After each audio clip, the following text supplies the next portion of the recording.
آپ میرے ساتھ واپس قبیلے چلو۔ اتنے ہی میں تیتن بھی وہاں پہنچ جاتا ہے۔ سپاہی اس سے پوچھتا ہے تم یہاں کیا کر رہے ہو؟ تیتن آگے سے کوئی جواب نہیں دیتا۔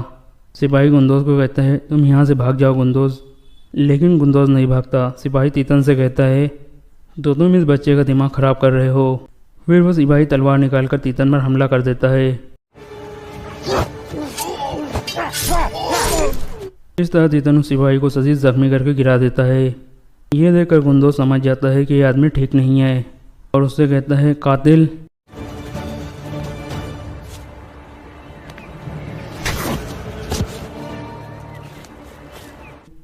تیتن اسے تھپڑ مار کر بے ہوش کر دیتا ہے، پھر اسے اٹھا کر وہاں سے چل پڑتا ہے۔ تھوڑی ہی دیر بعد سمسا وہاں پہنچتا ہے اور سپاہی کو زخمی دیکھ کر حیران ہو جاتا ہے۔ دوسری جانب لڑائی جاری تھی۔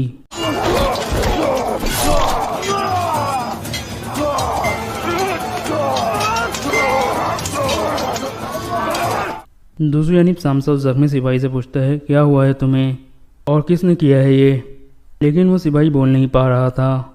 اتنی میں حلیمہ سلطان اور دوسری عورتیں بھی وہاں پر آ جاتی ہے۔ قبیلے کے کچھ سپاہی بھی وہاں آ جاتے ہیں۔ حلیمہ سلطان زخمی سپاہی سے پوچھتی ہے کس نے کیا تمہارے ساتھ ایسا؟ سپاہی کہتا ہے دریوس نے۔ پھر حلیمہ سلطان ایک طرف گندوز کی ٹوپی دیکھ لیتی ہے۔ سپاہی کہتا ہے دریوس گندوز کو اپنے ساتھ لے گیا ہے۔ یہ سن کر سب بہت پریشان ہو جاتے ہیں۔ حلیمہ سلطان زور زور سے گندوز کو پکارنے لگتی ہے۔ دوسری جانب لڑائی جاری تھی۔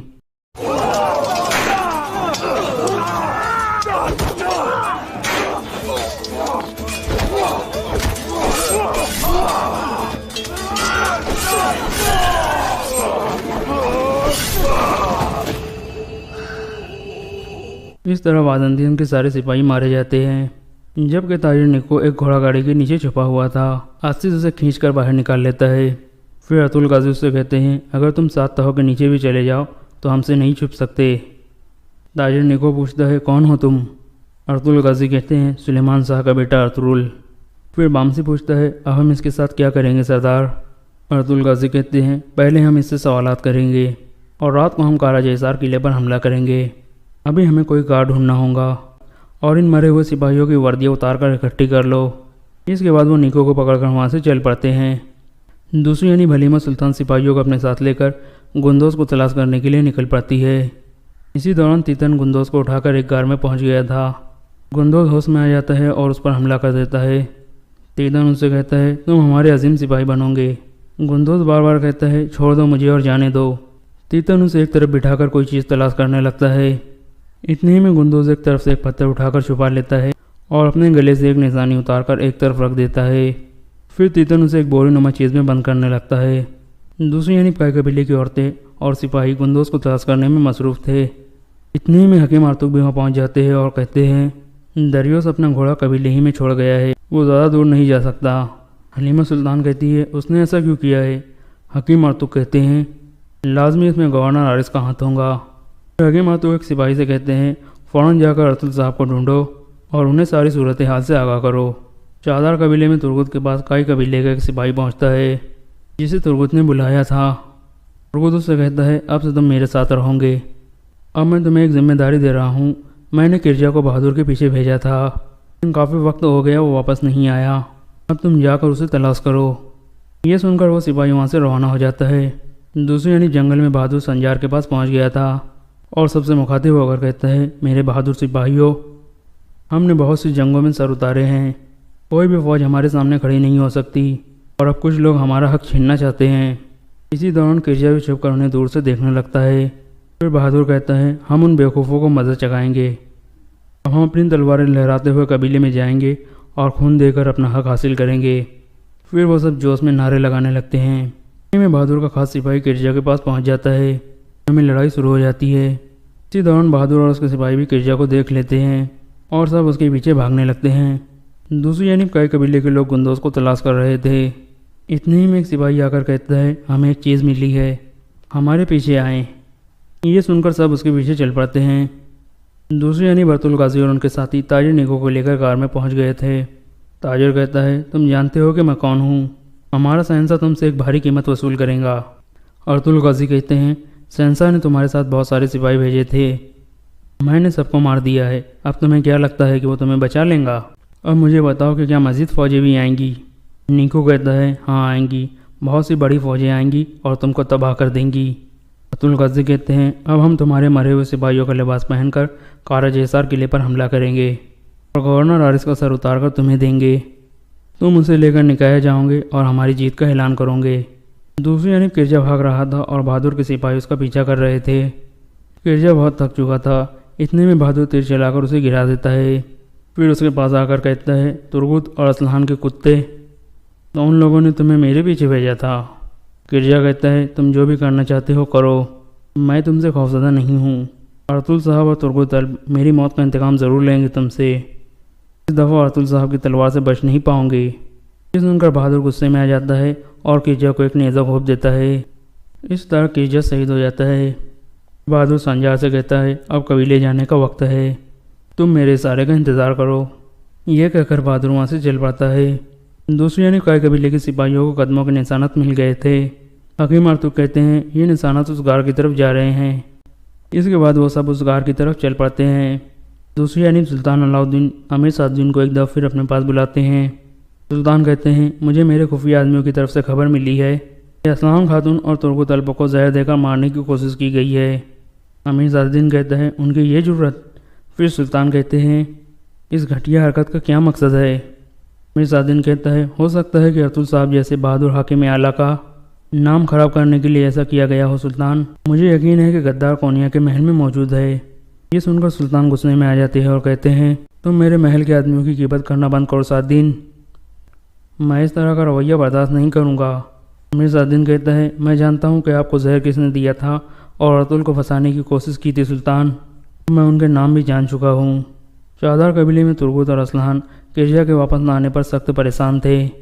اسلحان کہتی ہے وہ بہادر کچھ بھی کر سکتا ہے، وہ خون کا پیاسا ہو چکا ہے۔ اتنے ہی میں ترغوت کا خاص سپاہی اندر آ کر بتاتا ہے کہ میں نے کرجا کو ہر طرف ڈھونڈا ہے لیکن وہ کہیں نہیں ملا۔ یہ سن کر وہ دونوں مزید پریشان ہو جاتے ہیں۔ ترغوت کہتا ہے میں ایسے نہیں بیٹھ سکتا، اب مجھے خود جا کر اسے تلاش کرنا ہوگا۔ اسلحان اسے روکنے کی کوشش کرتی ہے لیکن ترغوت کہتا ہے تم پریشان نہ ہو، مجھے اپنے سپاہیوں کی کمانڈ کرنی ہوگی۔ پھر ترغوت وہاں سے چلا جاتا ہے۔ یعنی سلطان علاء الدین پوچھتے ہیں کیا نام ہے اس کا؟ امیر صاد الدین کہتا ہے ایکیترینہ۔ سلطان کہتے ہیں اورال کی بیوی؟ صاد الدین کہتا ہے جی ہاں، اسی نے نکایا اور آپ کے محل کے درمیان رابطہ قائم کیا تھا۔ سلطان پوچھتے ہیں تمہارے پاس اس کا کیا ثبوت ہے؟ امیر صاد الدین کہتا ہے ہم ایک پادری کو جانتے ہیں جس نے اپنا مذہب چھوڑ دیا ہے، ایکیترینہ نے اسے زہر طلب کیا تھا، پھر محل کے غدار کے ذریعے ان کو پتہ چلا کہ آپ حانلی بازار میں موجود ہو، اس طرح وہ آپ کو زہر دینے میں کامیاب ہو گئے تھے۔ سلطان کہتے ہیں اب وہ عورت کہاں ہے؟ اسے پکڑ کر میرے پاس لاؤ۔ امیر صاد الدین کہتا ہے میں نے سنا ہے کہ وہ قتل ہو گئی ہے، کیونکہ غداروں کو لگا تھا کہ کہیں راز فاش نہ ہو جائے۔ اب میں آپ کی دی ہوئی مہلت میں آپ کے محل کے غداروں کو پتہ لگاؤں گا، ورنہ میرا زندہ رہنا حرام ہوگا۔ دوسری یعنی حلیمہ سلطان اور باقی لوگ گندوز کو تلاش کرتے کرتے غار میں پہنچ جاتے ہیں، لیکن تیتن وہاں سے جا چکا تھا۔ اتنے ہی میں حکیم ارطغرل کو وہ نشانی مل جاتی ہے جسے گندوز نے وہاں پر چھوڑا تھا۔ حلیمہ سلطان اسے پہچان لیتی ہے اور کہتی ہے یہ گندوز کی نشانی ہے۔ یہ سن کر سب پریشان ہو جاتے ہیں۔ پھر حلیمہ سلطان کہتی ہے میں جا کر اپنے ہاتھوں سے اس آدمی کو قتل کروں گی۔ حائمہ خاتون اسے روک لیتی ہے اور کہتی ہے ارطغرل اسے ڈھونڈ لیں گا بیٹی۔ پھر حائمہ خاتون اسے دلاسا دینے لگتی ہے اور یہاں پر یہ ایپیسوڈ ختم ہو جاتا ہے۔ اسٹوری آف سلطان صلاح الدین ایوبی رحمۃ اللہ تعالی علیہ پارٹ 15۔ صلیبی پارٹی کے کیمپ میں سب جاگ رہے تھے، وہ بہت خوش تھے۔ کمانڈر نے فیصلہ کیا تھا کہ شہر کی تاریکی میں بحر روم کی طرف روانہ ہو جائیں گے۔ اس وقت مینگنیا ماریوس نے کہا کہ مقصد ابھی پورا نہیں ہوا، صلاح الدین ایوبی کو قتل کرنا باقی ہے۔ کمانڈر نے کہا یہ اس صورت میں ممکن تھا کہ وہ لڑکیوں کے پیچھے قاہرہ چلے جاتے، اب وہ قاہرہ سے بہت دور ہے، اس لیے قتل کی مہم ختم کی جاتی ہے۔ یہ میری مہم ہے جسے موت کے سوا کوئی ختم نہیں کر سکتا۔ مینگنیا ماریوس نے کہا میں نے صلاح الدین ایوبی کو قتل کرنے کا حلف اٹھایا تھا، مجھے ایک ساتھی اور ایک لڑکی کی ضرورت ہے، یہ فیصلہ مجھے کرنا ہے کہ ہمیں کیا کرنا ہے۔ کمانڈر نے کہا سب پر فرض ہے کہ میرا حکم مانیں، میں کسی کے حکم کا پابند نہیں۔ مینگنیا ماریوس نے کہا تم سب خدا کے حکم کے پابند ہو، کمانڈر نے اسے ڈانٹ دیا۔ مینگنا ماروس کے پاس تلوار تھی۔ وہ اٹھ کھڑا ہوا اور کمانڈر پر تلوار سونت لی۔ ان کے ساتھی درمیان میں آ گئے۔ مینگنا ماروس نے کہا، میں خدا کا دھتکارا ہوا انسان ہوں۔ میں گناہ اور بے انصافی کے درمیان بھٹک رہا ہوں۔ کیا تم جانتے ہو مجھے 30 سالوں کے لیے قید خانے میں کیوں قید کیا گیا تھا؟ 5 سال گزرے۔ میری ایک بہن جس کی عمر 16 سال تھی اغوا کر لی گئی تھی۔ میں ایک غریب آدمی ہوں۔ میرا باپ مر چکا ہے۔ ماں اندھی ہے۔ میرے چھوٹے چھوٹے بچے ہیں۔ محنت مشقت کر کے میں ان سب کا پیٹ پالتا تھا۔ میں نے گرجے میں سلیب پر لٹکے ہوئے یسوع مسیح کے بت سے بہت دفعہ پوچھا تھا کہ میں غریب کیوں ہوں۔ میں نے کبھی گناہ نہیں کیا۔ میں دیانت داری سے اتنی محنت کرتا ہوں مگر میرے کنبے کے پیٹ پھر بھی خالی رہتے ہیں۔ میری ماں کو خدا نے کیوں اندھا کیا ہے؟ یسوع مسیح نے مجھے کوئی جواب نہیں دیا۔ اور جب میری کنواری بہن اغوا ہو گئی تو میں نے گرجے میں جا کر کنواری مریم کی تصویر سے پوچھا تھا کہ میری کنواری بہن کے کنوارے پن پر تجھے ترس کیوں نہیں آیا؟ وہ معصوم تھی۔ اس پر خدا نے یہ ظلم کیا تھا کہ اسے خوبصورتی دے دی تھی۔ مجھے یسوع مسیح نے بھی کوئی جواب نہیں دیا۔ مجھے کنواری مریم نے بھی کوئی جواب نہیں دیا۔ ایک روز مجھے ایک بہت ہی امیر آدمی کے نوکر نے بتایا کہ تمہاری بہن اس امیر آدمی کے گھر میں ہے۔ وہ عیاش آدمی ہے، کنواریوں کو اغوا کراتا ہے، تھوڑے دن ان کے ساتھ کھیلتا ہے اور انہیں کہیں غائب کر دیتا ہے۔ لیکن وہ آدمی بادشاہ کے دربار میں بیٹھتا ہے، لوگ اس کی عزت کرتے ہیں۔ بادشاہ نے اسے رتبے کی تلوار دی ہے۔ گناہ گار ہوتے ہوئے خدا اس پر خوش ہے۔ دنیا کا قانون اس کے ہاتھ میں کھلونا ہے۔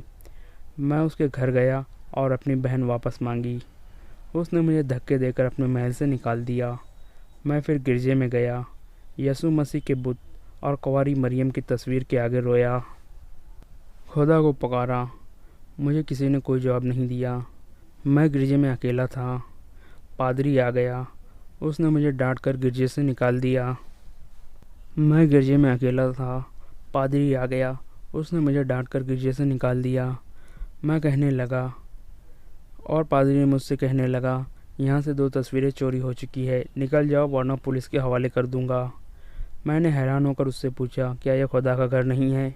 اس نے جواب دیا، تم مجھ سے پوچھے بغیر خدا کے گھر میں کیسے آئے؟ اگر گناہوں کی معافی مانگنی ہے تو میرے پاس آؤ، اپنا گناہ بیان کرو، میں خدا سے کہوں گا کہ تمہیں بخش دے۔ تم خدا سے براہ راست کوئی بات نہیں کر سکتے۔ جاؤ نکلو یہاں سے۔ اور میرے دوستو، مجھے خدا کے گھر سے نکال دیا گیا۔ وہ ایسے لہجے میں بول رہا تھا کہ سب پر سناٹا طاری ہو گیا۔ لڑکیوں کے آنسو نکل آئے۔ صحرا کی رات کے سکوت میں سب اس کی باتوں کا تاثر سب پر طلسم بن کر طاری ہو گیا۔ وہ کہہ رہا تھا، میں پادری کو، یسوع مسیح کے بت کو، کنواری مریم کی تصویر کو اور اس خدا کو جو مجھے گرجے میں نظر نہیں آیا، شک کی نظروں سے دیکھتا نکل آیا۔ گھر گیا تو اندھی ماں نے پوچھا، میری بچی آئی یا نہیں؟ میری بیوی نے پوچھا، میرے بچوں نے پوچھا۔ میں بھی بت اور تصویر کی طرح چپ رہا، مگر میرے اندر سے ایک طوفان اٹھا اور میں باہر نکل گیا۔ میں سارا دن گھومتا پھرتا رہا۔ شام کے وقت میں نے ایک خنجر خریدا اور دریا کنارے ٹہلتا رہا۔ رات اندھیری ہو گئی اور بہت دیر بعد میں ایک طرف چل پڑا۔ مجھے اس محل کی بتیاں نظر آئی جہاں میری بہن قید تھی۔ میں بہت تیز چل پڑا اور اس محل کے پچھواڑے چلا گیا۔ میں اتنا چالاک اور ہوشیار آدمی نہیں تھا، لیکن مجھ میں چالاکی آ گئی۔ میں پچھلے دروازے سے اندر چلا گیا۔ محل کے کسی کمرے میں شور شرابہ تھا، شاید کچھ لوگ شراب پی رہے تھے۔ میں ایک کمرے میں داخل ہوا تو ایک نوکر نے مجھے روکا۔ میں نے خنجر اس کے سینے پر رکھ دیا اور اپنی بہن کا نام بتا کر پوچھا کہ وہ کہاں ہے۔ نوکر مجھے اندر کی سیڑھیوں سے اوپر لے گیا۔ وہ ایک کمرے میں داخل ہو کر کہا کہ یہاں ہے۔ میں اندر گیا تو اس نے میرے پیچھے سے دروازہ بند کر دیا۔ کمرہ خالی تھا۔ دروازہ کھلا اور بہت سے لوگ اندر آ گئے۔ ان کے پاس تلواریں اور ڈنڈے تھے۔ میں نے کمرے کی چیزیں اٹھا کر ان پر پھینکنی شروع کر دی۔ بہت توڑ پھوڑ کی۔ انہوں نے مجھے پکڑ لیا، مجھے مارا پیٹا اور میں بے ہوش ہو گیا۔ ہوش میں آیا تو میں ہتھکڑیوں اور بیڑیوں میں جکڑا ہوا تھا۔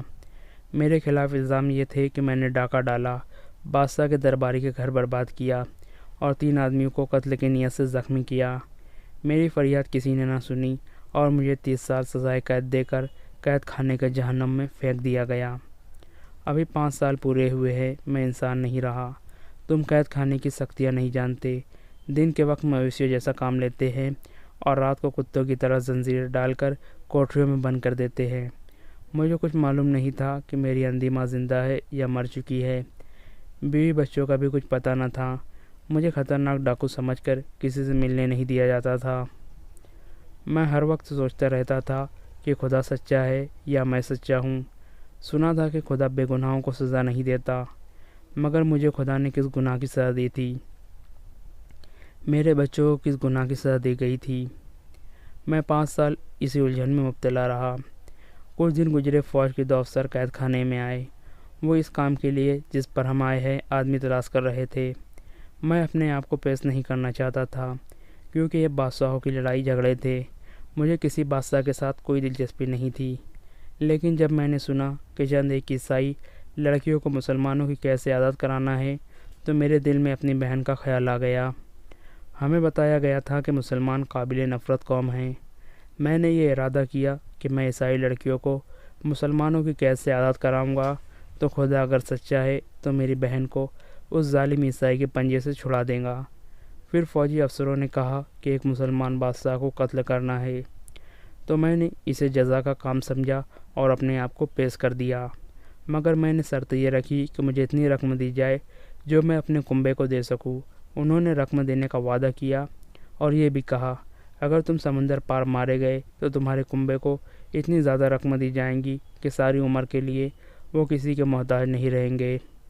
اس نے اپنے ساتھیوں کی طرف اشارہ کر کے کہا، یہ 2 میرے ساتھ قید خانے میں تھے، انہوں نے بھی اپنے آپ کو پیش کر دیا ہے۔ ہم سے سینکڑوں باتیں پوچھی گئی۔ ہم تینوں نے انہیں یقین دلا دیا کہ ہم اپنی قوم اور اپنے مذہب کو دھوکہ نہیں دیں گے۔ میں نے دراصل اپنے کنبے کے لیے اپنی جان فروخت کر دی ہے۔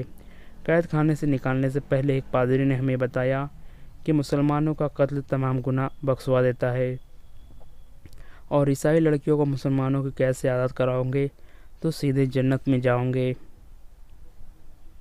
میں نے پادری سے پوچھا کہ خدا کہاں ہے؟ اس نے جواب دیا۔ اس سے میری تسلی نہ ہوئی۔ میں نے سلیب پر ہاتھ رکھ کر حلف اٹھایا۔ ہمیں باہر نکالا گیا۔ مجھے میرے گھر لے گئے۔ میرے گھر والوں کو انہوں نے بہت سی رقم دی۔ میں مطمئن ہو گیا۔ اب میرے دوستو، مجھے اپنا حلف پورا کرنا ہے۔ میں دیکھنا چاہتا ہوں کہ میرا خدا کہاں ہے۔ کیا ایک مسلمان بادشاہ کو قتل کر کے خدا نظر آ جائے گا؟ تم پاگل ہو، کمانڈر نے کہا۔ تم نے جتنی باتیں کی ہیں ان میں مجھے عقل کی ذرہ سی بھی بو نہیں آئی۔ اس نے بڑی اچھی باتیں کی ہے، اس کے ایک اور ساتھی نے کہا۔ میں اس کا ساتھ دوں گا۔ مجھے ایک لڑکی کی ضرورت ہے، میگنیا ماروس نے لڑکیوں کی طرف دیکھ کر کہا۔ میں لڑکی کی جان اور عزت کا ذمہ دار ہوں۔ لڑکی کے بغیر میں صلاح الدین ایوبی تک نہیں پہنچ سکوں گا۔ میں جب سے آیا ہوں سوچ رہا ہوں کہ صلاح الدین ایوبی کے ساتھ تنہائی میں کس طرح مل سکتا ہوں۔ موبی اٹھ کر اس کے ساتھ جا کھڑی ہوئی اور بولی، میں اس کے ساتھ جاؤں گی۔ ہم تمہیں بڑی مشکل سے آزاد کرا کر لائے ہیں موبی، کمانڈر نے کہا۔ میں تمہیں ایسی خطرناک مہم پر جانے کی اجازت نہیں دے سکتا۔ مجھے اپنی عصمت کا انتقام لینا ہے، موبی نے کہا۔ میں صلاح الدین ایوبی کی خوابگاہ میں آسانی سے داخل ہو سکتی ہوں۔ مجھے معلوم ہے کہ مسلمان کا رتبہ جتنا اونچا ہوتا ہے وہ خوبصورت لڑکیوں کا اتنا ہی زیادہ شیدائی ہو جاتا ہے۔ صلاح الدین ایوبی کو محسوس تک نہ ہوگا کہ وہ اپنی زندگی میں آخری لڑکی دیکھ رہا ہے۔ بہت دیر کی بحث اور تکرار کے بعد میگنیا ماروس اپنے ایک ساتھی اور موبی کے ساتھ اپنی پارٹی سے رخصت ہوا۔ سب نے انہیں دعاؤں کے ساتھ الوداع کہا۔ انہوں نے 2 اونٹ لیے، ایک پر موبی سوار ہوئی اور دوسرے پر دونوں مرد۔ ان کے پاس مصر کے سکے اور سونے کی اشرفیہ تھی۔ دونوں مردوں نے چگے اوڑھ لیے تھے۔ میگنیا ماروس کی داڑھی خاصی لمبی ہو گئی تھی۔ قید خانے میں دھوپ میں مشقت کر کے اس کا رنگ اٹلی کے باشندوں کی طرح گورا نہیں رہا تھا، سیاہی مائل بھورا ہو گیا تھا۔ اس پر یہ شک نہیں کیا جا سکتا تھا کہ وہ یورپی ہے۔ بھیس بدلنے کے لیے انہیں کپڑے دے کر بھیجا گیا تھا، مگر ایک رکاوٹ تھی جس کا بظاہر کوئی علاج نہیں تھا، وہ یہ کہ میگنیا ماروس اٹلی کی زبان کے سوا اور کوئی زبان نہیں جانتا تھا۔ موبی مصر کی زبان بول سکتی تھی۔ دوسرا جو آدمی ان کے ساتھ گیا تھا وہ بھی مصر کی زبان نہیں جانتا تھا۔